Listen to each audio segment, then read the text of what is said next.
في منطقة شينجيانغ ذاتية الحكم لقومية الإيغور تركستان الشرقية المحتلة من قبل الصين.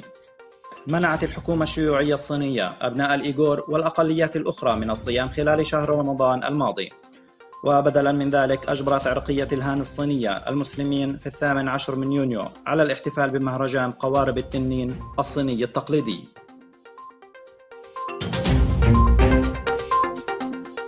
وفقا لراديو آسيا الحرة في 19 من يونيو، قال المتحدث باسم وزارة الدفاع الكمبودية سوشيت إنه أجرى محادثات مع وزير الدفاع الصيني وي فينغ خلال عطلة نهاية الأسبوع الماضي، ووعدت الصين بتقديم 100 مليون دولار من المساعدات العسكرية لكمبوديا.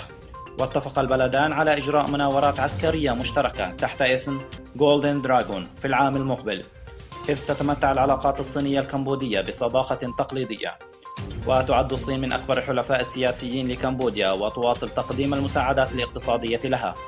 وقد دعمت لفترة طويلة رئيس وزراء كمبوديا هون سين الذي تولى السلطة منذ عام 1985. أدان البروفيسور بجامعة ولاية أستراليا مايكل كلارك ما تقوم به الحكومة الصينية، حيث قال: لقد طبقت الحكومة الصينية المعنى الحقيقي للإرهاب والتفرقة الاجتماعية وما تقوم به ضد الإيغور وغيرهم من الأقليات الإسلامية من أساليب الاضطهاد والقمع والاستيعاب الثقافي والتعدي على حقوق الإنسان لا يمكن تصورها، بحيث يتم اعتقالهم وسجنهم فيما يسمى مراكز التدريب والتعليم الثقافي، وهي عبارة عن حلقات كاملة للمذبحة المتحضرة.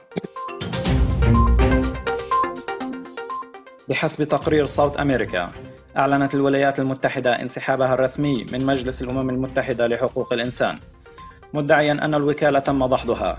وفي 18 من يونيو قال السفير الأمريكي لدى الأمم المتحدة نيكي هالي ووزير الدولة بومبيو في بيان مشترك: بقي مجلس حقوق الإنسان يحمي منتهكي حقوق الإنسان وهو مليء بالتحيز السياسي.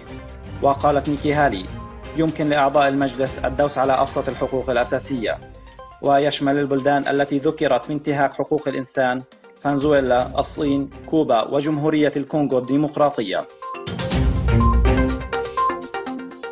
شارك وزير الداخلية التركي سليمان سويلو المدير العام لمكتب الهجرة في إسطنبول وممثلين عن منظمة تركستان الشرقية غير الحكومية ورابطة تركستان الشرقية الأوراسية في اجتماع مكتب الهجرة في إسطنبول، وتم التركيز على القضايا المتعلقة بالإيغور ومنحهم الإقامة في تركيا.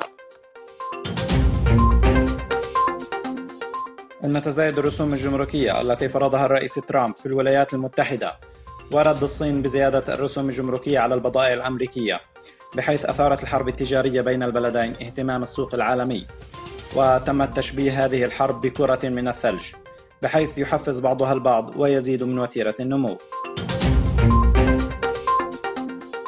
وقع الرئيس الكازاخستاني نور سلطان نزارباييف قراراً بتغيير اسم إقليم كازاخستان الجنوبي إلى تركستان ونقل مركز عاصمة المقاطعة إلى تركستان.